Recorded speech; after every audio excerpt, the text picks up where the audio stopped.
नमस्कार, आज की बात में आपका स्वागत है। इस वक्त की ताज़ा खबर यह है कि उत्तर प्रदेश में अखिलेश यादव और राहुल गांधी के अलायंस को कल पहला बड़ा झटका लग सकता है। राज्यसभा के चुनाव में समाजवादी पार्टी का तीसरा कैंडिडेट हार सकता है। बीजेपी ने अपने सभी 8 उम्मीदवारों को जिताने की रणनीति बना ली है और इसका संकेत अब से थोड़ी देर पहले अखिलेश यादव को भी मिल गया। थोड़ी देर पहले लखनऊ में योगी आदित्यनाथ ने बीजेपी और सहयोगी दलों के विधायकों की डिनर मीटिंग की।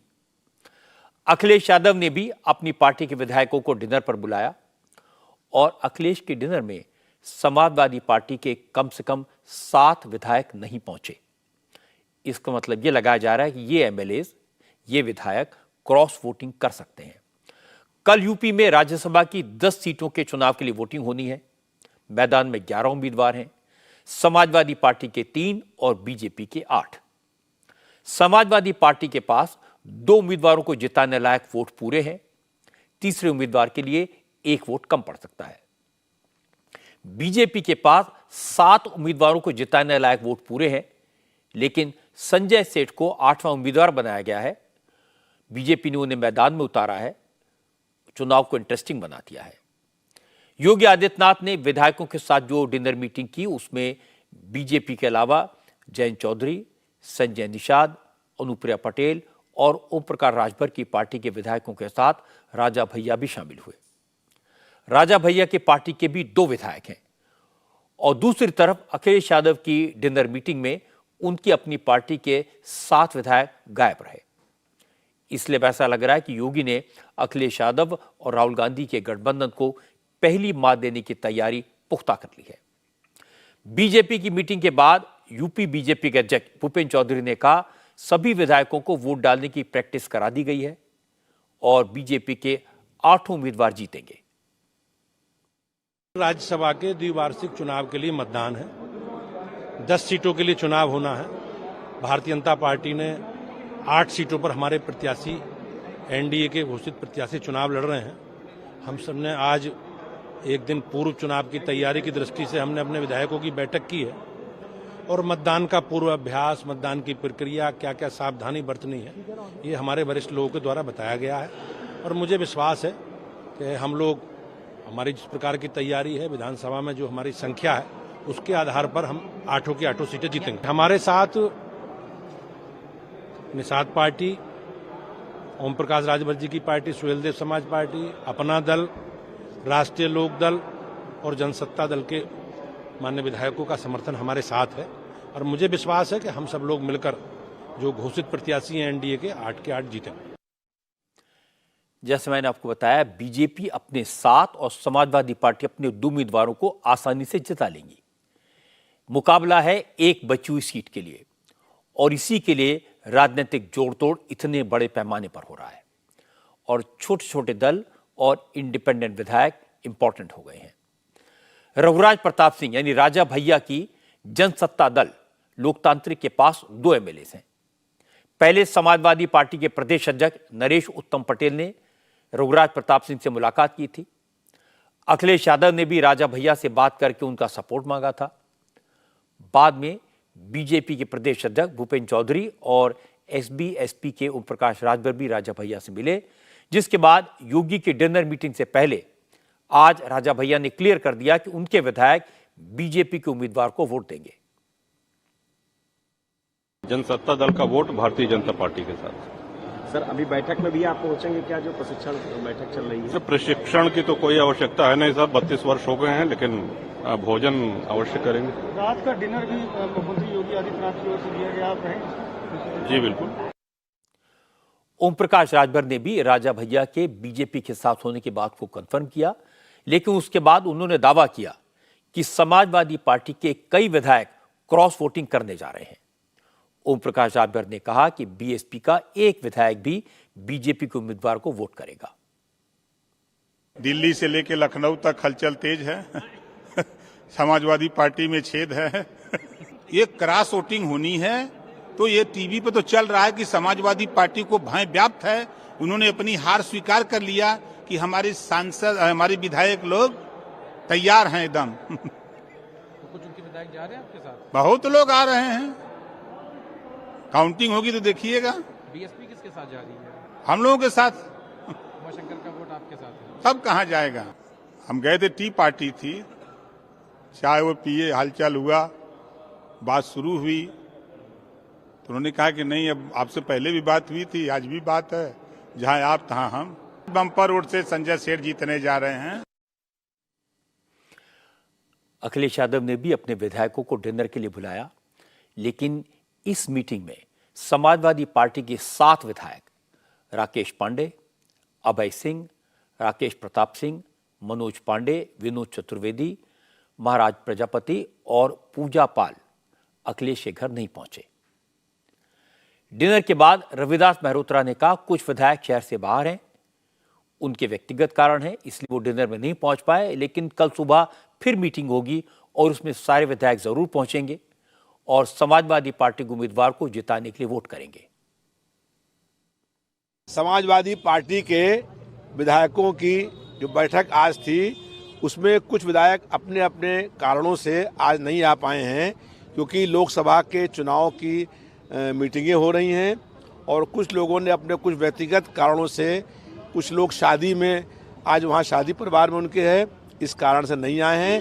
लेकिन कल सुबह जो है विधानसभा के अंदर जो हम लोगों का कार्यालय है, वहाँ सब लोगों को 8 बजे बुलाया गया है और सारे विधायक वहाँ कल रहेंगे और समाजवादी पार्टी के प्रत्याशी के पक्ष में मतदान करेंगे। हम लोगों को पूरी उम्मीद है कि सारे सदस्य जो है वो हम लोगों को वोट देंगे और तीनों प्रत्याशी चुनाव में विजयी होंगे। अब 2 चीजें समझने की जरूरत है। उत्तर प्रदेश में राज्यसभा चुनाव का गणित क्या है? क्या उत्तर प्रदेश में बड़ा खेल हो सकता है? यह समझने के लिए चलते हैं लखनऊ। इंडिया टीवी के संवाददाता रुचि कुमार लखनऊ से इस वक्त मेरे साथ में है। रुचि, आपने इतने चुनाव देखे हैं, इतना अनुभव आपको है, तो गट फीलिंग क्या कहती है? क्या अखिलेश की पार्टी के विधायक उनका साथ छोड़ सकते हैं? देखिए, सुबह की अगर आप बात करें, हमारी अपनी बात करें, तो हमको ऐसा लग रहा था कि बीजेपी के लिए बहुत आसान नहीं होगा। हालांकि बीजेपी के नेताओं से जो हमारी बातचीत हो रही थी, संजय सेठ को जिस तरह से कॉन्फिडेंस है कि वो जीत जाएंगे और बीजेपी के नेता कह रहे थे, उससे लग रहा था। लेकिन क्योंकि फासला बहुत ज़्यादा है, 37 वोट एक कैंडिडेट के लिए चाहिए, तो बीजेपी के पास वोट्स की ज़्यादा कमी थी समाजवादी पार्टी के लिहाज से देखेंगे, क्योंकि समाजवादी पार्टी को 3 के लिए सिर्फ 111 वोट चाहिए और उनके पास 3 वोट कम पड़ रहे थे। तो ऐसा लग रहा था कि शायद मुश्किल फाइट होगी, टफ फाइट होगी। लेकिन जिस तरह से दिन में लोक भवन में यहाँ जो सारे बीजेपी और बीजेपी के विधायक, उनके जो सहयोगी दल हैं, उनके विधायक वहाँ पहुँचे, लोक दल के आरएलडी के 9 विधायक उस ट्रेनिंग कैंप पे पहुँचे, बाद में राजा भैया भी पहुँचे और राजा भैया ने ऐलान किया कि हम इनके साथ हैं। तो एक तरह का जो कॉन्फिडेंस था, और अभी जो डिनर दिया मुख्यमंत्री योगी आदित्यनाथ ने, उसके बाद जिस तरह का नेताओं का आप चेहरा देखेंगे, उनकी बातचीत देखेंगे, तो एक तरह से ये लगा कि सब गणित उन्होंने कर ली है, तय कर ली है, कौन किसको वोट करेगा, फर्स्ट प्रेफरेंस का वोट किसको किस विधायक को करना है और कैसे समाजवादी पार्टी में सेंध लगानी है, कौन कौन से विधायक पर उनकी नज़र थी, उसको अपनी तरफ करने में वो कामयाब हुए हैं, ऐसा लग रहा है। उधर दूसरी तरफ जो अखिलेश यादव का डिनर था, उसके बाद जो नेता बाहर निकले, आप उनकी बात सुनिए तो वो कह रहे हैं कि हाँ, कुछ विधायक हमारे नहीं थे, कुछ ने अखिलेश यादव को फ़ोन करके बता दिया, कुछ दिन में आ गए थे, कुछ कल आ जाएंगे। तो एक तरह का जो नेताओं से बातचीत से ये समझ में आया कि समाजवादी पार्टी में गड़बड़ी हो गई है, बीजेपी ने सेंध लगा दी है और क्रॉस वोटिंग जिसके सहारे ही समाजवादी पार्टी का 3रा राज्यसभा एमपी जीतता या बीजेपी का 8वां जीतता, वो क्रॉस वोटिंग समाजवादी पार्टी के खेमे से होगी। अब तक जो जितना यहाँ पर माहौल है उससे ऐसा ही लग रहा है। ये भी कहा जा रहा है कि आज के जो डिनर था समाजवादी पार्टी का, उसमें 7 विधायक नहीं आए, लेकिन उसमें कई विधायक आए थे जो कल बीजेपी को वोट करेंगे। तो लग ऐसी रहा है कि 8वां उम्मीदवार जिताने के लिए बीजेपी को अब ज़्यादा मुश्किल नहीं होगी। जो काम उनको करना था, जिन विधायकों पे उनकी नज़र थी, वो विधायक अब वोट करने को तैयार हो गए हैं बीजेपी को।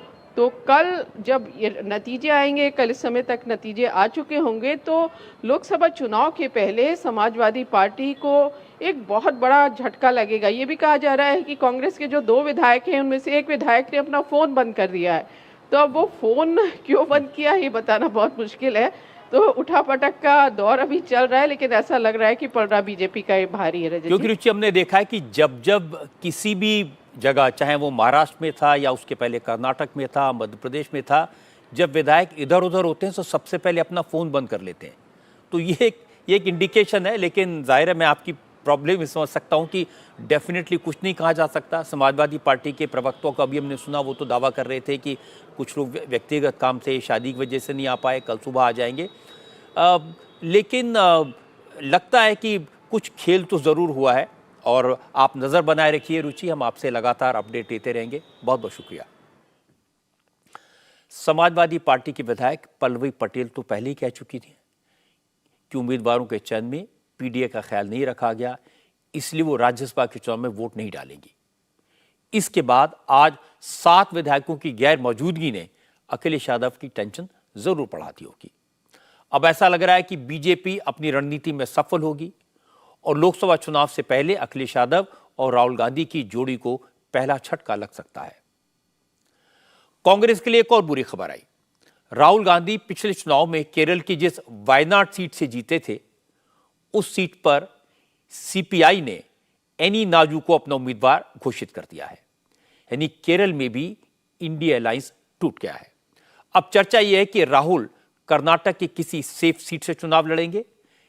इसके अलावा वो सोनिया गांधी की सीट रायबरेली से चुनाव के मैदान में उतर सकते हैं, जबकि उनकी पुरानी सीट जहां वो हार गए थे, अमेठी, वहां से कांग्रेस प्रियंका गांधी को मैदान में उतारकर उनका चुनावी सफर शुरू कर सकती है। लेकिन ये सब अटकलें हैं, ये सब चर्चा है, इसके बारे में कोई कॉन्फर्मेशन अभी तक नहीं हुआ है। अब बात करते हैं आज की दूसरी बड़ी खबर की। यह खबर पश्चिम बंगाल से आई है। पश्चिम बंगाल में आज पहली बार ममता बनर्जी पर जनता का दबाव साफ दिखाई दिया।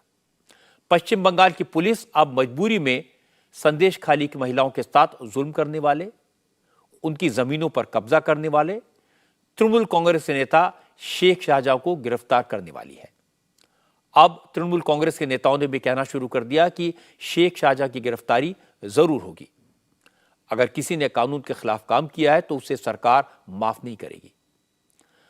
असल में बंगाल पुलिस को आज कलकत्ता हाईकोर्ट ने जमकर फटकार लगाई।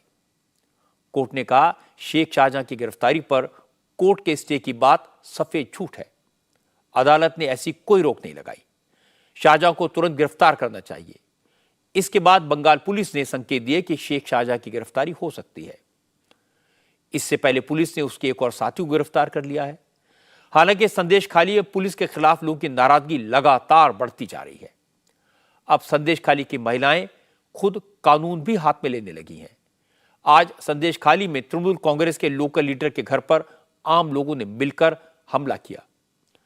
जिस शंकर सरदार के घर पर हमला हुआ वो शेख शाहजहां का करीबी है। बंगाल के गवर्नर सीके आनंद बोस ने कहा कि हाईकोर्ट के ऑर्डर के बाद स्थिति बिल्कुल साफ है। अगर अब भी पुलिस एक्शन नहीं लेती, शेख शाहजहां के गैर कानूनी साम्राज्य को अब भी खत्म नहीं करती, तो फिर वो जो भी जरूरी होंगे वो सारे कदम उठाएंगे। संदेश खाली में भारी संख्या में पुलिस फोर्स तैनात है। बड़े बड़े अफसर यहां कैंप कर रहे हैं। लेकिन अब संदेश खाली के लोगों को पुलिस के इंसाफ पर यकीन नहीं है। इसीलिए आज तमाम सुरक्षा इंतजाम के बावजूद संदेश खाली के लोगों ने तृणमूल कांग्रेस के लोकल लीडर के घर पर हमला किया। गांव के सैकड़ों लोगों ने लाठी डंडे लेकर टीएमसी के स्थानीय नेता शंकर सरदार के घर को घेर लिया। वहां पर जमकर तोड़फोड़ की। हालांकि जिस वक्त हमला हुआ शंकर सरदार अपने घर पर नहीं थे, लेकिन उनकी पत्नी घर पर मौजूद थी। लोगों ने शंकर सरदार के घर में घुसकर वहां रखे सामान तोड़ दिए, बर्तन फेंक दिए, कुछ सामान में आग लगा दी। हमला करने वाली भीड़ में बड़ी संख्या में महिलाएं शामिल थीं। इन महिलाओं का कहना था कि शंकर सरदार भी उसी शाहजहां शेख का ही आदमी है जिसने उनके साथ जुल्म किया, ज्यादती की और उनकी जमीनें हड़प ली। हालांकि जैसे ही पुलिस को हंगामे की खबर मिली, फौरन लोकल पुलिस मौके पर पहुंच गई। पहले पुलिस ने शंकर सरदार की पत्नी से बात की और शंकर के घर में तोड़फोड़ के आरोप में कुछ लोगों को डिटेन भी किया। बसीरहाट के एसपी ने कहा संदेश खाली में जिसे भी परेशानी है, जिसे भी शिकायत है, वो पुलिस के पास आए। खुद कानून हाथ में न ले, वरना उनके खिलाफ पुलिस सख्त एक्शन लेगी। हालांकि जब एसपी साहब से पूछा गया कि शाहजहां के खिलाफ एफआईआर दर्ज की गई है या नहीं, तो उन्होंने कहा ये वो बाद में बताएंगे। आज दोपहर में शंकर सरदार नामक एक व्यक्ति के घर में कुछ महिलाएं हमला किए। पुलिस फोर्स वहां पे तुरंत रिस्पॉन्ड किया है। हम लोगों ने कुछ को डिटेन किया है। मैं संदेशखाली वासी को आपके द्वारा ये वार्ता देना चाहता हूं कि कोई भी हम पुलिस कैंप्स करा रहे हैं, डीएम ऑफिस की तरफ से कैंप्स हो रहे हैं। आपके जो भी कंप्लेंट्स है, जो भी अभियोग है, आप उन कैंप्स को दीजिए। अगर कोई भी कानून अपने हाथ में लेगा, पुलिस कठोर से कठोर एक्शन लेगी। सर, क्या शाहजहां पर कोई एफआईआर हुआ है? क्योंकि कैंप पर काफी जो है कंप्लेंट्स कैंप्स पे जो कंप्लेंट्स आ रहे हैं, हम उस पे लीगल एक्शन ले रहे हैं। कल कुछ कंप्लेंट्स आए थे, वो रिव्यू करना पड़ेगा। इससे पहले संदेशखाली में लोकल लोगों ने तृणमूल कांग्रेस के नेता अजित मैती के घर पर भी हमला किया था। शेख शाहजहां के भाई के घर में आग लगा दी थी। लोगों का आरोप है कि अजित मैती भी शाहजहां शेख का बेहद करीबी है और उसने भी कई महिलाओं के साथ रेप किया है, लोगों की जमीनें छीनी हैं। लोगों की शिकायत पर पुलिस ने एक्शन लिया, अजित मैती को उसके घर से अरेस्ट कर लिया। लेकिन बीजेपी के लीडर्स का कहना है ये सब कुछ दिखावे के लिए किया जा रहा है। सिलीगुड़ी से बीजेपी के एमएलए शंकर घोष ने कहा, अजित मैती तो छोटी मछली है, उसकी गिरफ्तारी करके पुलिस सिर्फ लोगों का गुस्सा शांत करने की कोशिश कर रही है। असली गुनहगार तो शाहजहां शेख है। बंगाल की पुलिस को उसे गिरफ्तार करना चाहिए। देखिए, ये अरेस्ट नहीं है, ये सिर्फ एक दिखावापन है, क्योंकि लोगों के अंदर इतना अनरेस्ट पैदा हुआ है संदेशखाली में। वो ये जो स्मॉल प्रे है, इसको अरेस्ट करके पुलिस के सेफ कस्टडी में रखना चाहता है और इससे वो इस जो अनरेस्ट हुआ है उसको थोड़ा कम करना चाह रहा है। तो ये इसको मत अरेस्ट बोलिए। असलियत में तो शेख शाहजहां भी इसका जिम्मेदार है और शेख शाहजहां खास ममता और वो अभिषेक का अपना आदमी है। तो कैसे इसको हैंडल किया जाए, इसके लिए उनका डीजी को भेजा गया है और ये सब नाटक हो रहा है। जिस शाहजहां शेख की गिरफ्तारी को लेकर संदेशखाली में इतना हंगामा हो रहा है, जिस पर महिलाएं तमाम तरह के इल्जाम लगा चुकी हैं, उसी को बंगाल की पुलिस अभी तक पकड़ नहीं पाई है। आज कलकत्ता हाई कोर्ट ने इसे लेकर बंगाल पुलिस को जमकर फटकार लगाई। हाई कोर्ट ने कहा, संदेशखाली में जो कुछ हुआ उसकी जानकारी पुलिस को 4 साल पहले से है। लोगों ने बार बार पुलिस से शिकायत की, कुछ केस भी दर्ज हुए, लेकिन पुलिस ने कुछ नहीं किया। हाई कोर्ट ने कहा, शाहजहां शेख की गिरफ्तारी को लेकर न्यूज़पेपर में पब्लिक नोटिस दिया जाना चाहिए था। क्या पुलिस ने पब्लिक नोटिस दिया? पुलिस को शाहजहां के तलाश में रेड्स करनी चाहिए थी। क्या वो रेड्स की गई? पुलिस ने कुछ नहीं किया। ऊपर से यह अफवाह फैला दी जा रही कि कोर्ट ने शेख शाहजहां की गिरफ्तारी पर रोक लगाई हुई है, जबकि ऐसा कुछ नहीं है। कोर्ट ने किसी तरह की कोई रोक नहीं लगाई है। हाई कोर्ट ने कहा कि बंगाल की पुलिस को अपनी जिम्मेदारी निभानी चाहिए और बिना देर किए जल्दी से जल्दी शेख शाहजहां को गिरफ्तार करना चाहिए। क्योंकि तृणमूल कांग्रेस के लीडर अभिषेक बैनर्जी ने एक दिन पहले कहा था कि ईडी ने इस मामले में स्टे मांगा था, पुलिस के हाथ बंधे हुए हैं, इसलिए शेख शाहजहां की गिरफ्तारी कैसे हो सकती है। लेकिन आज कोर्ट ने साफ कर दिया कि स्टे की बात गलत है।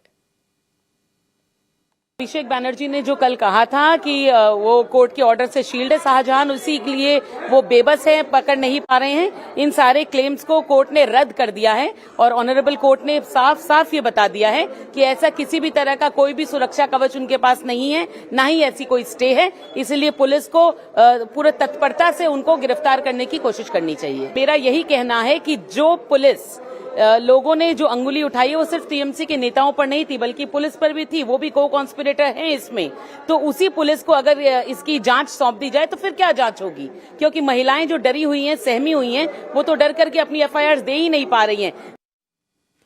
हालांकि तृणमूल कांग्रेस ने इस मामले में उल्टा हाई कोर्ट पर ही सवाल उठा दिया। कुणाल घोष ने कहा कि शाहजहां शेख की गिरफ्तारी पर कोई रोक नहीं है, ये बात तो हाई कोर्ट ने आज क्लियर की है, लेकिन इतने दिनों में कोई भी व्यक्ति कहीं भी भाग सकता है। और इसके बाद कुणाल घोष ने कहा, बंगाल की पुलिस 7 दिनों के अंदर शाहजहां शेख को अरेस्ट कर लेगी। आपको क्या लगता है साफ आज बोला तो ये क्या थी? ये जो हाईकोर्ट ने साफ बोल दिया, साफ कब बोला? साफ तो आज बोला। तो ये क्या थी? ये क्या साफ ऑर्डर थी? तो इतने दिन तक अगर एक एक्यूज्ड वो फरार है तो वो कहां से कहां चला जाता है, ये रिस्पॉन्सिबिलिटी तो पुलिस का नहीं हो सकता है। लेकिन we have full trust and confidence upon our police. हम लोग ये कॉन्फिडेंस के साथ कह सकते हैं 7 दिन का अंदर ये शाहजहां पुलिस के हाथ में आ जाएगा। कलकत्ता हाईकोर्ट के ऑर्डर के बाद आज पश्चिम बंगाल के गवर्नर सीवी आनंद बोस ने भी कहा कि शाहजहां शेख की गिरफ्तारी में अब देरी नहीं होनी चाहिए। अब कोर्ट ने भी क्लियर कर दिया है किसी तरह की कोई रोक नहीं है, इसलिए अब पुलिस को कोर्ट के आदेश का सम्मान करना चाहिए। By the today's decision of the High Court, he can be arrested. There is no bar to arrest him, and he should be arrested. There is a process of governance. Court has a place, and that place is very important. That also we should respect. Now that the court has given a definite clearance, the culprit has to be arrested. There is no excuse for not arresting. As governor, I also insist that arrest has to be made immediately. इस पूरे मामले को समझने की जरूरत है। अगर Sheikh Shahjahan ration घोटाले में जांच के लिए पहुंची ईडी की टीम पर हमला न करवाता तो शायद यह मामला सामने ही नहीं आता। ईडी की टीम पर हमले के बाद पूरा देश शेख शाहजहां का नाम जान गया। पैरामिलिट्री फोर्स तैनात हो गई, बीजेपी के नेताओं के दौरे हुए, कोर्ट ने इंटरवीन किया तो संदेश खाली के लोगों को लगा उन्हें न्याय मिल सकता है, उन्हें शेख शाहजहां के जुल्मों से छुटकारा मिल सकता है।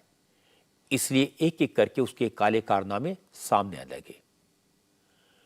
पता चला कि संदेश खाली की ज्यादातर जमीनों पर शेख शाहजहां और उसके गुंडों ने जबरन कब्जा कर रखा है।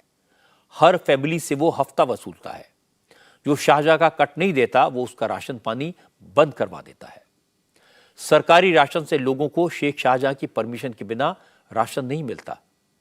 और तो और शेख शाहजहां के गुंडे वहां की महिलाओं और लड़कियों को उठवा लेते हैं, उनके साथ रेप किया जाता है और मुंह खोलने पर परिवार वालों को हत्या की धमकी दी जाती है।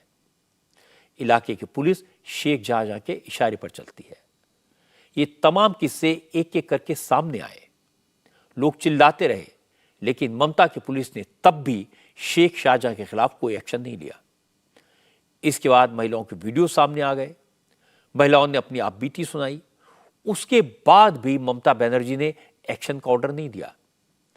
अगर ममता बनर्जी उसी दिन एक्शन ले लेती, ममता बनर्जी महिलाओं की बात को झूठा ना बताती, शेख शाहजहां की गिरफ्तारी का आदेश दे देती, तो शायद ये मामला इतना न बढ़ता।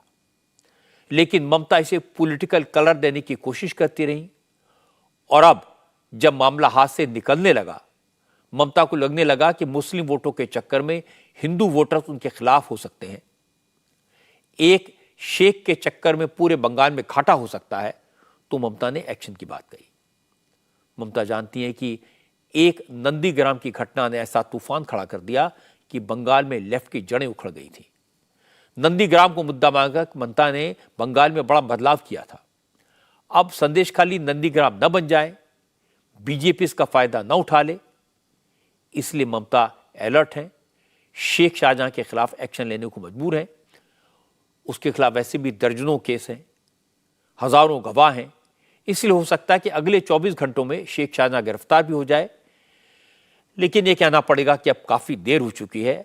अब ममता की सरकार को कोर्ट में जवाब देना पड़ेगा और जनता की अदालत में भी सफाई देनी ही पड़ेगी। बंगाल में ममता बनर्जी को अपनी गलती समझ आ गई। वैसे ही महाराष्ट्र में मराठा आरक्षण को लेकर आंदोलन कर रहे जरांगे पाटिल को भी अपनी गलती वक्त रहते समझ आ गई। आंदोलन में हिंसा शुरू हुई और सरकार ने सख्त रवैया अपनाया तो जरांगे पाटिल ने आंदोलन वापस ले लिया।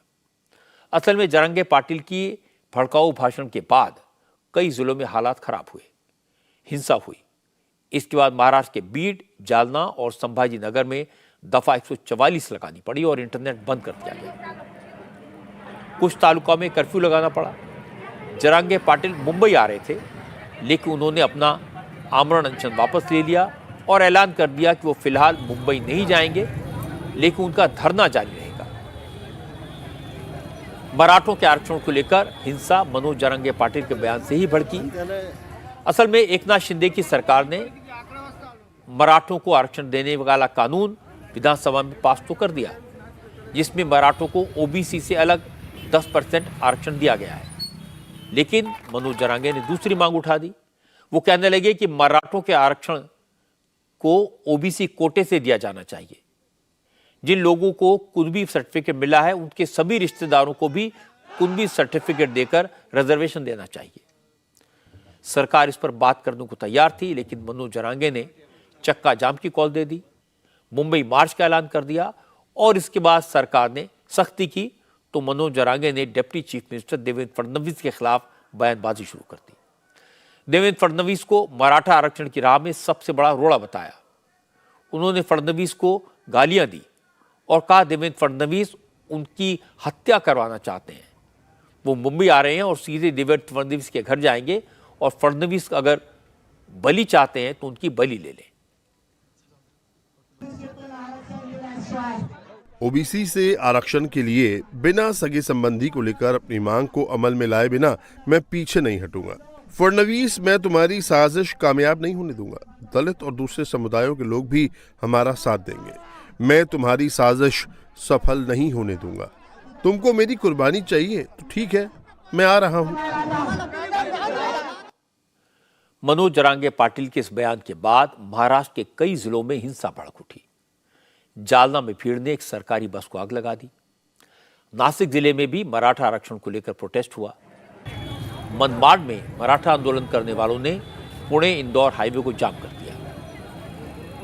लोग घंटों तक जाम में फंसे रहे। बीड जिले में भी मराठा आरक्षण की डिमांड करने वालों ने सड़क पर उतरकर हंगामा किया। बीड के अंबाड तालुका में हालात इतने बिगड़ गए कि वहां कर्फ्यू लगाना पड़ा। मराठा आंदोलन में हिंसा के बाद विपक्षी दलों ने महाराष्ट्र की कानून व्यवस्था पर सवाल उठाए। समाजवादी पार्टी के विधायक अबू आजमी ने कहा मराठा आरक्षण के लिए बसें जलाई जा रही हैं और सरकार हाथ पर हाथ धरे बैठी है। अभी कोई मुसलमान होता तो तुरंत जेल में डाल दिया जाता। अबू आजमी ने मांग की कि मराठा आंदोलन के दौरान कानून तोड़ने वालों के खिलाफ कार्रवाई। लॉ एंड ऑर्डर को मेंटेन करना सरकार की ड्यूटी है। अगर मीरा रोड में किसी ने थोड़ा सा हंगामा किया था तो 32 लोगों को मार मार के हाथ पैर तोड़ के जेल में डाल दिया है, क्योंकि मुसलमान थे। तो जो मराठा आंदोलन जो हिंसा की घटनाएं घटी उसको लेकर कार्रवाई होनी चाहिए आपको? ऐसा नहीं, कार्रवाई तो सब पे होना चाहिए। कार्रवाई सब पे, जो भी लॉ एंड ऑर्डर को मेंटेन नहीं करेगा, कानून के दायरे में रहकर पूरा एजिटेशन होना चाहिए जो भी है। लेकिन अगर लॉ एंड ऑर्डर खराब होता है तो ये सरकार को उस पर रिएक्ट करना चाहिए। आंदोलन के दौरान हिंसा के बाद महाराष्ट्र सरकार ने सख्त रुख अपनाया। देवेंद्र फडणवीस के खिलाफ आपत्तिजनक बयान देने पर मनोज जरांगे पाटिल के खिलाफ बीड जिले में केस दर्ज किया गया। बीड के शिरूर और अमलनेर थानों में एफआईआर दर्ज हो गई है। बीड जिले में 22 जगहों पर चक्का जाम किया गया था। इन सभी मामलों के एफआईआर में मनोज जरांगे पाटिल का नाम डाला जा सकता है। महाराष्ट्र सरकार अब तक तो मनोज जरांगे पाटिल के साथ नरमी से पेश आ रही थी। उनकी सभी मांगें मान ली गई थी, लेकिन अब शिंदे सरकार और रियायत देने के मूड में नहीं है। आज मुख्यमंत्री एकनाथ शिंदे ने deputy chief minister Devendra Fadnavis और अजीत पवार के साथ एक प्रेस कॉन्फ्रेंस की। शिंदे ने फडणवीस के बारे में मनोज जरांगे पाटिल के बयान पर सख्त नाराजगी जताई। मनोज जरांगे पाटिल को वार्निंग दी कि वो सियासी बयानबाजी से बाज आए। शिंदे ने कहा देवेंद्र फडणवीस की वजह से ही मराठों को आरक्षण मिला और उन्हीं देवेंद्र फडणवीस को आज मनोज जरांगे उल्टा सीधा बोल रहे हैं। ये अच्छी बात नहीं है। शिंदे ने कहा अब हर मामले की जांच होगी और पता लग जाएगा कि मनोज जरांगे पाटिल किसकी लिखी हुई स्क्रिप्ट पढ़ रहे हैं। देवेंद्र जी ने अगर मराठा समाज को नहीं देना होता तो उनके समय में मराठा आरक्षण कैसे मिलता? मराठा समाज को आरक्षण भी मिला, हाईकोर्ट में उसको वैलिड भी हुआ और सुप्रीम में जब गया तो मुख्यमंत्री कौन थे? जो शरद पवार, उद्धव ठाकरे जो बोल रहे हैं वो वही भाषा बोल रहे हैं। इसका मतलब ये साजिश है और ये साजिश का पर्दाफाश तो होगा। इसमें कोई कानून के सामने कोई छोटा बड़ा नहीं है। जब तक हम समझते थे कि ईमानदारी से लड़ाई लड़ रहे हैं, हम उसके लिए सब कुछ किया। मुख्यमंत्री किधर जाता है, कितने आंदोलन हुए आज तक। इसलिए अपने अपने सीमा में बाहर एक ने रहना चाहिए। सरकार सबका है, हमने पूरा उनको सहयोग किया। क्या नहीं किया हम लोग ने, सब कुछ किया है। हमने जो शब्द दिया था वो पूरा किया है, किसी अन्य समाज को अन्याय नहीं करते हुए। ये तो मराठा समाज में खुशी की लहर है। अभी ये बार बार ये मांग एक होने के बाद दूसरा, ए होने के बाद बी होने के बाद सी होने के बाद डी, वो सब देने के बाद फिर तो राजनीति की भाषा बहुत चालू हो गई।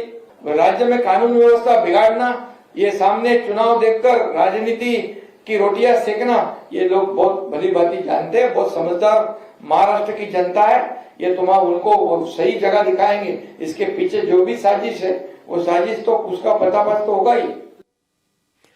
Deputy chief minister Ajit Pawar ने भी देवेंद्र फडणवीस का समर्थन किया। अजित पवार ने कहा, जो भी कानून तोड़ेगा उसके खिलाफ कार्रवाई होगी। अजित पवार ने भी कहा, मनोज जरांगे किसके दम पर देवेंद्र फडणवीस को गाली दे रहे हैं, इसका पता भी लगना चाहिए। आज देखील जाणीवपूर्वक वेगवेगळ्या प्रकारची वक्तव्य मराठा आरक्षण को लेकर कुछ लोग निचली भाषा का प्रयोग कर रहे हैं। मुख्यमंत्री और डिप्टी सीएम को लेकर कोई अपशब्द कहे, ये ठीक नहीं है। हमारे महाराष्ट्र में ऐसा चलन नहीं है। समाज के नाम पर आप कुछ भी कहेंगे, ये गलत है। कानून सभी के लिए बराबर है। जरंगे पाटिल अधिकारियों से घटिया भाषा में बात करते हैं, ये उचित नहीं है। उनकी इतनी हिम्मत कैसे होती है, इसकी भी जांच होनी चाहिए। सीएम डिप्टी सीएम को गाली गलौज करना नहीं चाहिए। कानून से ऊपर कोई नहीं है। इसके पीछे कौन है, इसकी भी जांच सरकार करेगी। देवेंद्र फडणवीस ने कहा, अगर मनोज जरांगे पाटिल किसी काम से उनसे मिलने उनके सरकारी आवास पर आते हैं तो उनका स्वागत है। फडणवीस ने कहा कि मराठा समाज को अच्छी तरह पता है कि उन्होंने मराठों के लिए क्या क्या काम किए हैं। सागर बंगला सरकारी है। ऐसा है कि मैं जिस सागर बंगले में रहता हूं वो सरकारी निवास है। सरकारी काम से कोई भी आकर मुझे मिल सकता है, कोई रोक नहीं है। रही ये बात कि मैंने मराठा समाज के लिए क्या किया, तो मैंने मराठा समाज को आरक्षण दिया था, जो हाई कोर्ट और मेरे मुख्यमंत्री रहने तक सुप्रीम कोर्ट में भी टिका था। पर जब दूसरे मुख्यमंत्री आए तो उनके कार्यकाल में वो सुप्रीम कोर्ट में नहीं टिक पाया। मैंने मराठा समाज के लिए क्या काम किया, ये मुझे और मराठा समाज को भी अच्छी तरह मालूम है। क्योंकि महाराष्ट्र की सियासत में मराठा समुदाय काफी शक्तिशाली है। राज्य के 288 में से 169 एमएलए मराठा और कुणबी हैं। इस समय महाराष्ट्र के 48 में से 21 सांसद भी मराठा समुदाय से हैं। इसीलिए विरोधी दलों के नेता मनोज जरांगे के बहाने मराठा समाज को भड़काने की कोशिश में लगे। आज जब महाराष्ट्र विधानसभा की कार्रवाई शुरू हुई तो विरोधी दलों के विधायकों ने मराठा समुदाय के सपोर्ट में प्रोटेस्ट किया। इस विरोध प्रदर्शन में कांग्रेस, एनसीपी शरद पवार और उद्धव ठाकरे गुट के विधायक शामिल हुए। कांग्रेस के नेता बालासाहेब थोराट ने कहा, अभी कुछ दिन पहले तो शिंदे, फडणवीस और मनोज जरांगे पाटिल सेम पेज पर थे, सबके बीच सहमति बन गई। अब किस बात पर टकराव हुआ, मतभेद क्यों हुआ, सरकार ये जानकारी विपक्ष को दे। थोराट ने कहा, सरकार बेवजह विरोधी दलों के नेताओं पर इल्जाम लगाकर मराठा आंदोलन को कुचलना चाहती है। ये तो सब मुख्यमंत्री जी को मालूम है कि ये इतना क्यों ऐसा अग्रेसिव हो गया। तो मुख्यमंत्री जी ने उनके साथ बात करनी चाहिए, क्यों अग्रेसिव हो गए, क्यों ऐसी बात कर रहे हो। स्क्रिप्ट कोई नहीं देगा। डायलॉग जो है, संवाद जो है उनका ही है। मुख्यमंत्री महोदय, उनकी टीम, उनका संवाद है उनके साथ। हम किसी अपोजिशन को कोई स्क्रिप्ट देने की ज़रूरत नहीं है। जब आए थे वो मुंबई आ रहे थे तो नई मुंबई में उनकी और माननीय मुख्यमंत्री महोदय की मुलाकात हुई थी, समझौता हुआ था, गुलाल हुआ था, जल्लोश हुआ था। अभी फिर क्या बिगड़ा ये तो उनको मालूम है और मुख्यमंत्री जी को मालूम है क्या हुआ है, क्यों ऐसा फिर वापस आंदोलन क्यों शुरू हुआ। हम तो नहीं बता सकते। हमने तो विनती की थी मुख्यमंत्री महोदय को लेटर देके कि हमें बताओ, हमारे हाउस को भी मालूम चाहिए, हमें हमारी जिम्मेदारी है कि हम समझ लेंगे कि क्या क्या हुआ है। अजित पवार गुट के मंत्री छगन भुजबल शुरू से ही मराठों को ओबीसी कोटे से आरक्षण देने का विरोध कर रहे थे, जिसके बाद मनोज जरांगे पाटिल ने भुजबल के खिलाफ भी बयानबाजी की थी। उनको भी धमकियां दी थी। लेकिन अब मनोज जरांगे पाटिल के निशाने पर deputy chief minister Devendra Fadnavis हैं, तो छगन भुजबल को भी बोलने का मौका मिल गया। भुजबल ने कहा कि मनोज जरांगे गली के गुंडों वाली भाषा बोल रहे हैं। भुजबल ने इशारों में यह भी कहा कि मनोज जरांगे पाटिल के पीछे शरद पवार और उद्धव ठाकरे का भी हाथ हो सकता है। इसके बारे में कुछ नहीं बोलना चाहता है। क्या हो रहा है दुनिया देख रही है, और सब उसको जो मराठा समाज को जो है अलग से जो आरक्षण दिया गया है, फिर ये सारी जो है नौटंकी करने की ज़रूरत नहीं है उसको। फिर भी जो है एक तो समझता नहीं है क्या करना चाहिए उसको, एक तो कुछ अभ्यास नहीं है, कुछ शिक्षा नहीं है, कुछ गलत सलत बोल देता है, गालियाँ बक देता है मुख्यमंत्री को। बाकी जो नेता जो है उनका कुछ अभ्यास था, उनका कुछ अनुभव था। ये तो ऐसा ही जो है गली में उठकर जो है क्या उटपटांग बात करने वाला है। चार कक्षा में नहीं पढ़ा है वो, तो अभी क्या बात कर रहे हैं। जो कहा मनोज जरांगे पाटिल के खिलाफ सख्त रुख के बाद अब बीजेपी के कार्यकर्ताओं ने भी आंदोलनकारियों के खिलाफ प्रोटेस्ट शुरू कर दिया है। बीजेपी के विधायकों ने मनोज जरांगे पाटिल के खिलाफ कड़ी कार्रवाई की मांग की। तय यह हुआ कि बीजेपी के तमाम एमएलए अपने अपने इलाकों में मनोज जरांगे की बातों का जवाब देंगे। बीजेपी के विधायक नीतीश राणे ने कहा मनोज जरांगे पाटिल उद्धव ठाकरे और शरद पवार के इशारे पर बोल रहे हैं। वो आंदोलन नहीं, महाराष्ट्र में आग लगाने की सियासत कर रहे हैं, मराठा समाज को बदनाम कर रहे हैं। इसलिए मनोज जरांगे के खिलाफ कानूनी कार्रवाई होनी चाहिए। इस तरीके से उन्होंने हमारे उप मुख्यमंत्री साहब को कल गाली दी, जो भाषा का इस्तेमाल किया ना, उसको मराठा समाज हम नहीं कहेंगे। मराठा समाज की कल बदनामी हुई है, तो उस बारे में जरांगे पाटिल जी ने माफी मांगना चाहिए। सिर्फ आपको राजनीति करनी है, अपने पॉलिटिकल बॉसेस को खुश करना है। जहाँ से स्क्रिप्ट आ रही है उनको अगर खुश करना है ना, तो आज नहीं तो कल सच्चाई बाहर आ जाएगी। देवेंद्र फडणवीस जी के खिलाफ 24 घंटा कौन बोल रहे हैं? या तो शरद पवार जी का गुट बोल रहा है, या तो उद्धव ठाकरे। दोनों की भाषा ही वही है। लैंग्वेज देखिए आप, मुद्दे देखिए, सारे के सारे सेम है। और शाम को ये आदमी भी सेम स्क्रिप्ट अगर पढ़ के दिखा रहा है तो उनका ही आदमी लग रहा है। ये कोई भी हमारे स्टेट में अगर लॉ एंड ऑर्डर खराब कर रहा होगा, हमारा एक एक्स चीफ मिनिस्टर और सिटिंग डेप्यूटी चीफ मिनिस्टर के घर पे जाने की भाषा और मैं गाली गलौज की भाषा कर रहा होगा ना, तो ये महाराष्ट्र में सहन नहीं होना चाहिए। जिस तरह से मनोज जरांगे पाटिल का रुख बार बार बदल रहा है, वो बार बार मांगे बदल रहे हैं, गोल पोस्ट बदल रहे हैं, उससे ये तो लगता है कि उनकी मंशा आरक्षण के बजाय अब सियासी हो गई है। क्योंकि वो ये बात समझते हैं कि आरक्षण एक इमोशनल इशू है, इस पर मराठा समाज लामबंद हो सकता है, और महाराष्ट्र में मराठा समाज की हिस्सेदारी 35% से ज्यादा है। चुनाव सामने है, सरकार उनके खिलाफ सख्ती नहीं कर पाएगी। मनोज जरांगे इसी बात का फायदा उठा रहे हैं, विपक्ष की भाषा बोल रहे हैं। एकनाथ शिंदे और अजीत पवार दोनों मराठा हैं, देवेंद्र फडणवीस ब्राह्मण हैं। इसीलिए मनोज जरांगे पाटिल ने फडणवीस को निशाना बनाया, उन्हें कॉर्नर करने की कोशिश की, उनके खिलाफ बयान दिए। लेकिन बीजेपी, शिवसेना और एनसीपी पूरी मजबूती के साथ फडणवीस के साथ खड़ी हुई और सरकार ने थोड़ी सख्ती दिखाई तो मनोज जरांगे ने भी अपने कदम वापस खींचने में ही भलाई समझी।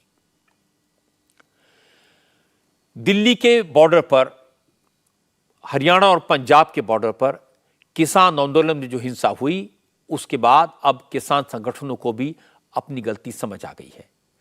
पंजाब के किसान संगठनों ने अपना आंदोलन 29 फरवरी तक के लिए टाल दिया। प्रदर्शनकारी फिलहाल शंभू बॉर्डर पर हैं, लेकिन किसान नेताओं ने ऐलान किया कि वो फिलहाल दिल्ली की तरफ नहीं बढ़ेंगे। इसका असर यह हुआ कि दिल्ली के बॉर्डर आज खोल दिए गए। सिंघू बॉर्डर और टीकरी बॉर्डर पर ट्रैफिक शुरू हो गया। पुलिस ने बैरिकेडिंग हटाकर फ्लाईओवर के नीचे दोनों तरफ के रास्ते खोल दिए, लेकिन फ्लाईओवर को भी बंद रखा गया है। हालांकि किसान नेता सरवन सिंह पंडेर ने कहा, जब तक सरकार उनकी मांगे नहीं मानेगी तब तक उनका आंदोलन शांतिपूर्ण तरीके से जारी रहेगा। जो मोर्चे की स्थिति है वो बहुत बढ़िया है। हम पीसफुली बैठे हुए हैं और आंदोलन आगे बढ़ रहा। अब सरकार बैकफुट पर जा रही है। मैंने जैसे कहा सरकार के ऊपर दबाव बढ़ रहा, दबाव तब बढ़ रहा, आंदोलन ने सही दिशा ले रखी है। अब जब मैंने बोला कि कल दिल्ली में जब बैरिकेड उन्होंने हटाए हैं, जब सरकार ने बैरिकेड लगाए थे, तो ये सवाल है भी तब आपका उचित फैसला था या अब बैरिकेड हटा रहे हैं तब आपका उचित फैसला? तो सरकार खुद कंफ्यूजन में, सरकार दबाव में, और जो भी किसान मजदूर है खेत खलिहानों में, अब उसको खेत खलिहानों से बाहर निकल के आज का WTO का कारपोरेट का अर्थी दहन कीजिए और पूरे देश में आवाज बुलंद कीजिए भी हमारी मांगे आपको हर हाल में माननी होगी। और इधर से जो मोर्चे की टोटल लीडरशिप है हमारी, उनकी कमिटमेंट्स हैं कि जब तक सरकार हमारी मांगों को मान नहीं लेती तब तक ये आंदोलन जारी रहेगा। पंजाब के किसान संगठनों ने तो आंदोलन को होल्ड पर रख दिया है, लेकिन आज संयुक्त किसान मोर्चा की कॉल पर कुछ शहरों में ट्रैक्टर मार्च निकाले गए। राकेश टिकैत ने कहा, फिलहाल किसानों का दिल्ली कूच का कोई प्लान नहीं है, आगे की रणनीति संयुक्त किसान मोर्चा की बैठक में तय होगी। राकेश टिकैत ने कहा, आज का ट्रैक्टर मार्च इसलिए जरूरी था क्योंकि देश के लोगों को पता चलना चाहिए कि किसान परेशान हैं और सरकार उनकी बात नहीं सुनती। हाईवे पे हैं हम, लेकिन हम हाईवे जाम नहीं करते, ये डाइवर्जन होता है इसका। जहाँ जरूरत होती है कि ट्रैफिक ज्यादा है तो दोनों हाईवे खुल गए, जहाँ पे ये है कि ट्रैक्टर ज्यादा है तो वहाँ से पुलिस प्रशासन मिलकर सहयोग कर रहा है। हमारा ये है कि हम शांतिपूर्ण तरीके से अपना प्रदर्शन है वो कर रहे हैं, अपनी बात कह रहे हैं। आते जाते जो लोग हाईवे पे हुए हैं वे देखे भाई किसान तंग है देश का। MSP पे बड़े आंदोलन की जरूरत पड़ेगी देश में, पूरे देश भर में आंदोलन होंगे जब सरकारें मान लेगी, हल्के फुल्के पे नहीं मान रहे सरकार। कि अब अगला क्या है आप लोगों का? आज तो ट्रैक्टर मार्च किया है, अभी बताएंगे, फिर आगे इसके बाद में SKM की मीटिंग होगी, उसके बाद बताएंगे। किसान संगठनों का प्रोटेस्ट पिछले 2-3 दिन में धीमा क्यों पड़ा, इसकी 2 मेन वजह हैं। एक तो इस बार का प्रोटेस्ट ज्यादातर पंजाब के किसानों तक सीमित रहा। संयुक्त किसान मोर्चा ने सिर्फ जुबानी जमा खर्च किया, बयानों से सपोर्ट किया, लेकिन साथ साथ ये भी कह दिया कि दोनों संगठन अलग अलग हैं। दूसरी बात है कि पुलिस ने काफी संयम से काम लिया, कम से कम फोर्स का इस्तेमाल किया, लेकिन इस प्रोटेस्ट में शामिल कई ऐसे एलिमेंट्स हैं जो एग्रेसिव हो गए। इन यंगर ग्रुप लीडर्स ने सीनियर्स के फैसले को चैलेंज किया, एक बात तो लीडरशिप अपने हाथ में लेने की कोशिश की, इसीलिए इस प्रोटेस्ट को हॉल्ट करना पड़ा। अच्छी बात है कि सरकार अब भी बात करने के लिए तैयार है, अगले 5 साल तक MSP की गारंटी देने को तैयार है। किसानों को भी कोशिश करनी चाहिए कि बातचीत के जरिए रास्ता निकाला जाए, क्योंकि बातचीत के अलावा कोई दूसरा तरीका नहीं है। अब बात करते हैं हरियाणा में हुई उस हत्या की जिसकी चर्चा पूरे देश में है। बहादुरगढ़ में INLD के प्रदेश अध्यक्ष और पूर्व विधायक नफे सिंह राठी की हत्या की जांच अब CBI करेगी। हालांकि आज नफे सिंह राठी का पोस्टमार्टम हुआ और उसके बाद अंतिम संस्कार कर दिया गया, लेकिन इस मर्डर को लेकर हरियाणा में जबरदस्त सियासत हो रही है। पुलिस ने 12 लोगों के खिलाफ FIR दर्ज की, लेकिन अभी तक किसी की गिरफ्तारी नहीं हुई है। जिन लोगों के खिलाफ हत्या का केस दर्ज हुआ उसमें BJP के एक पूर्व विधायक का नाम भी है, इसलिए विपक्ष ने इसे बड़ा इशू बनाया। आज असेंबली में हंगामा हुआ, कानून व्यवस्था को लेकर सवाल खड़े किए गए। जब हरियाणा के होम मिनिस्टर अनिल विज ने विधानसभा में दावा किया कि हरियाणा में क्राइम कम हुआ है, तो विपक्ष के नेता और भड़क गए। नफे सिंह की हत्या पर जवाब मांगा गया तो अनिल विज ने कहा, नफे सिंह उनके भी दोस्त थे, उनकी हत्या हैरान करने वाली है।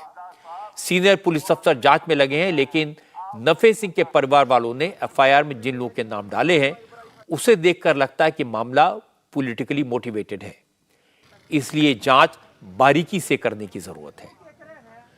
अनिल विज ने कहा, अगर विपक्ष के नेताओं को जांच पर शक है तो सरकार इस केस की जांच CBI को सौंपने के लिए तैयार है। दुखद घटना है नफे सिंह राठी पर इस प्रकार से उनकी हत्या होना। मेरी बहुत अच्छी उनके साथ दोस्ती थी। जो ये कहा गया है कि प्रदेश की सारी कानून व्यवस्था बिगड़ गई, ऐसी बात नहीं है। उनके भतीजे ने भी जो एफआईआर दर्ज कराई है वो पॉलिटिकल लोगों के खिलाफ कराई है। वो कोई ऐसे कोई गैंगस्टर या किसी गैंग या किसी का पुराना आपराधिक रिकॉर्ड हो, ऐसों के खिलाफ नहीं कराई गई है। कल शाम बहादुरगढ़ में रेलवे क्रॉसिंग पर अंधाधुंध फायरिंग करके नफे सिंह की हत्या कर दी गई थी। जिस वक्त वारदात हुई उस वक्त नफे सिंह का भांजा राकेश गाड़ी चला रहा था। उसके बयान के आधार पर एफआईआर दर्ज की गई है। राकेश का कहना है कि एक गाड़ी नफे सिंह की गाड़ी का पीछा कर रही थी। उसने अपनी गाड़ी की स्पीड बढ़ाई, लेकिन अचानक रेलवे क्रॉसिंग बंद हो गया, जिसके कारण गाड़ी रोकनी पड़ी। उसी वक्त पीछे आ रही गाड़ी से 4-5 लोग उतरे और उन्होंने फायरिंग शुरू कर दी। राकेश को भी 3 गोलियां लगी हैं। उसका कहना है कि हत्यारों ने उससे कहा वो उसे जानबूझकर जिंदा छोड़ रहे हैं, जिससे वो घर जाकर बताए कि नरेश कौशिक, कर्मवीर राठी, रमेश राठी, सतीश राठी, गौरव राठी और कमल किसी के खिलाफ ही अदालत में गए तो पूरे परिवार को खत्म कर देंगे। इसी बयान के आधार पर 7 लोगों के खिलाफ नामजद और 5 अज्ञात मिलाकर कुल 12 लोगों के खिलाफ हत्या का केस दर्ज किया गया। पुलिस का कहना है कि यह मामला आपसी रंजिश में कॉन्ट्रैक्ट किलिंग का हो सकता है। अब इसकी जांच हो रही है, लेकिन चूंकि किसी को अरेस्ट नहीं किया गया है, इसलिए नफे सिंह राठी का परिवार खासा नाराज है। आज नफे सिंह राठी का शव सड़क पर रखकर प्रोटेस्ट किया गया। इस प्रदर्शन में आईएनएलडी के नेता अभय सिंह चौटाला भी शामिल हुए। अभय सिंह चौटाला ने कहा कि जब मुख्यमंत्री लोगों को सुरक्षा नहीं दे सकते तो उन्हें कुर्सी में बने रहने का कोई हक नहीं है।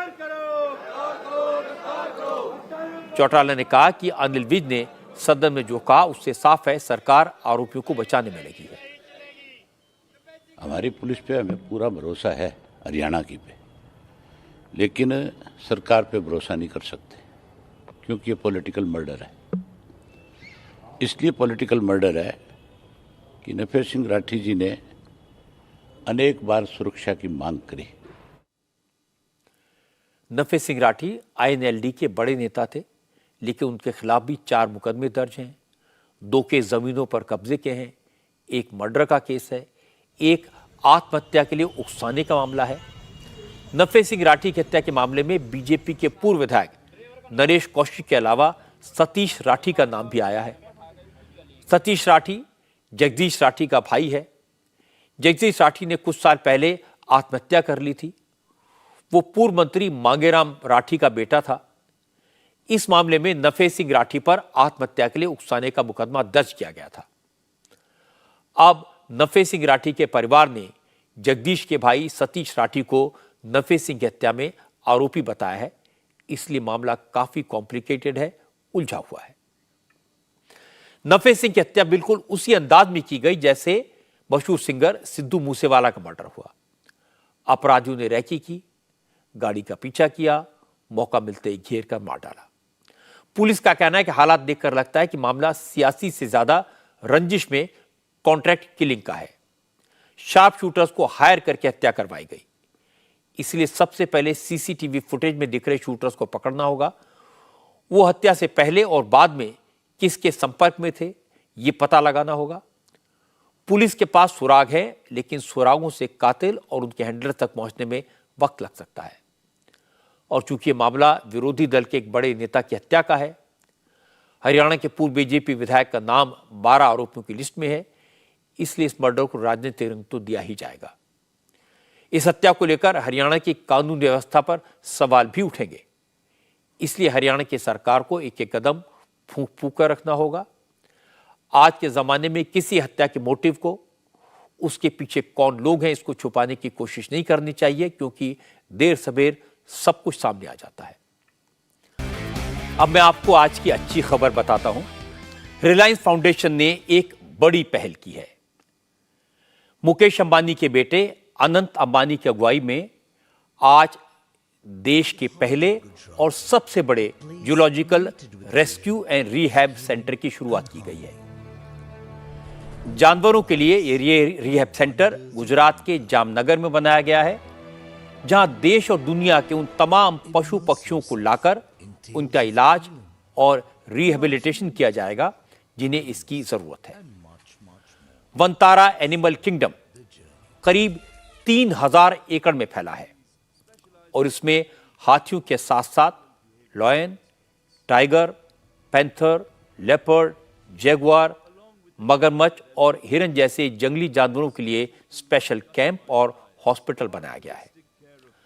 हाथियों के लिए यहां जो स्पेशल हॉस्पिटल बनाया गया है वहां X ray, MRI, CT scan, ultrasound, endoscopy और डायलिसिस जैसी फैसिलिटीज मौजूद हैं।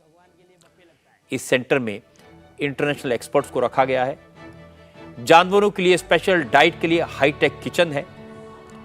इलाज के साथ साथ जानवरों को जंगल जैसा माहौल मिले, इसलिए जूलॉजिकल सेंटर में लाखों पेड़ लगाए गए हैं। ये जूलॉजिकल सेंटर मुकेश अंबानी के छोटे बेटे अनंत अंबानी का ड्रीम प्रोजेक्ट है। अनंत अंबानी ने आज बताया कि वो अपने दादा धीरूभाई अंबानी के साथ कत्लखानों से गायों को बचाकर लाते थे। उसके बाद उनकी मां नीता अंबानी से उन्हें जानवरों की सेवा करने का यह आइडिया मिला। देखिए, ये जो आज आप देख रहे हैं ये तो भगवान का ही आशीर्वाद से होता है और हमने जो भी यहाँ किया है एक ही भाव से किया है कि हमें सेवा करना है और सेवा के साथ हमें इनका रक्षा करना है। और रक्षा, ये चिड़ियाघर नहीं है जी। ये ना ही कोई मनोरंजन के लिए हमने बनाया गया है इसे। ये जो है ये सेवालय है, ये जानवर का सेवालय है। जो बेजुबान है उनका सेवा करना मुझे माता जी ने सिखाया, तो बचपन से ही हमने ये सेवा का कार्य किया। जब मैं छोटा था तो दादाजी मुझे कत्लखाना ले जाते थे और वहाँ से मैं बकरे बचाता था। तब तो जो सांड होते थे उनका भी कत्ल होता था, तो हमने उनको भी बचाया है। तो बचपन से मैंने ये किया। जब मैं लगभग 6-8 साल का था तब माता जी ने मुझे जानवर के एक एम्बुलेंस दिए थे। तो हमने उसको पूरा मुंबई में चलाया था और अब हमारे पास 100 से अधिक एम्बुलेंस पूरे भारत में चलते हैं। अनंत अंबानी ने अच्छी बात कही। उन्होंने कहा ये सिर्फ बेजुबानों की सेवा का काम है, इसके पीछे कोई एंटरटेनमेंट या कोई बिजनेस जैसी कोई वजह नहीं है। अनंत ने कहा कि सनातन धर्म सबको यही सीख देता है कि इंसान और जानवर सबके लिए मन में प्रेम और करुणा होनी चाहिए। देखिए, हिंदू धर्म में श्री राम ने जटायु की सेवा की, श्री राम ने गिलहरी को भी आशीर्वाद दी, माता रानी खुद शेर पर विराजे, श्री कृष्ण हाथी घोड़ा पाल की, जय कन्हैया लाल की, तो उन्होंने भी हाथी घोड़ा की बहुत ध्यान रखा जी। श्री जो गणराज है, जो गणेश है, वो तो खुद गजराज के अवतार में यहाँ है और अम्बा पे, और मोर भी सरस्वती की एक चीज़ है। तो ये हिंदू धर्म में यही सिखाया जाता है कि रूबरू तो हम भगवान को देख नहीं सकते, तो मेरे लिए ये सोच है कि जानवर का सेवा करना भगवान का सेवा करना है। सनातन धर्म में यही सिखाया जाता है। तो मैं सब से ये कहूँगा कि आप सनातन धर्म से इंस्पिरेशन लीजिए। सनातन धर्म से आप ये सोचिए कि सनातन धर्म में कितना, हमारे ऋग्वेदा में कहा गया है कि हर एक जीव समान है, मनुष्य या जानवर, सब जीव एक है। तो सबका ध्यान रखना चाहिए। और बस मैं यही कहूँगा कि आप हिंदुइज्म को अपने डेली लाइफ में जिए। और जैसे मैंने इनसे इंस्पायर होकर जानवरों के लिए काम किया, जो जानवर बोल नहीं सकता, जो बेजुबान है, उनके लिए मैंने ये काम किया। अनंत अंबानी ने बेजुबान जानवरों के रेस्क्यू और केयर के लिए जो फैसिलिटी बनाई है वो अद्भुत है। दुनिया में बहुत कम जगह ऐसी हैं जहां जानवरों के लिए रिहैब का इतना बड़ा सेंटर इतने पैशन से, इतने बड़े स्केल पर बनाया गया हो। हमारे देश में एनिमल वेलफेयर के जो भी सेंटर बने, वहां लाख चाहकर भी जानवरों की ठीक से देखभाल कर पाना असंभव था। जगह की कमी, रिसोर्सेज की कमी, इच्छा शक्ति के आगे आड़े आती रही। लेकिन अनंत अंबानी ने कमाल का काम किया। पशु सेवा के काम को वो ग्लोबल लेवल पर ले गए। 3000 एकड़ का विशाल campus, world class facilities, international experts, जख्मी जानवरों के लिए ICU, MRI, CT scan, ultrasound जैसी जबरदस्त सुविधाएं। ये सब बिना पैशन और पर्सनल इंटरेस्ट के नहीं हो सकता। इस काम की शुरुआत धीरूभाई अंबानी ने की थी और आज अनंत ने उसे इंटरनेशनल लेवल पर पहुंचा दिया। मुझे विश्वास है हमारी संस्कृति और विरासत में बेजुबान जानवरों के लिए जिस करुणा और सेवा का बखान किया गया है, अनंत अंबानी के प्रयास से उसका एक विशाल स्वरूप पूरी दुनिया को दिखाई देगा।